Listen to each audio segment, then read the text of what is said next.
ቶንሲል የሚባለው ምንድን ነው? ለጤናችንስ የሚሰጠው ጥቅም አለ? ቶንሲል በአፋችን ውስጥ የሚገኝ የተፈጥሮ አካል ሲሆን በዋናነት የበሽታ የመከላከል አገልግሎት የሚሰጥ የሰውነታችን ክፍል ነው። በተለምዶ በህብረተሰቡ ዘንድ ቶንሲል እንደ በሽታ ስም ነው የሚነሳው። ሆኖም ግን በሕክምና ቶንሲል የሰውነታችን የአካል ክፍል ነው።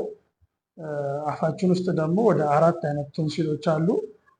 ጉሮሯችን ላይ የሚገኝ፣ አፍንጫ ጀርባ፣ ምላስ ጀርባ እና እንዲሁም ደግሞ የኋለኛው የጉሮሮ ግድግዳ ላይ ያሉ የበሽታ መከላከል አገልግሎት የሚሰጡ የሰውነት ክፍሎች ናቸው።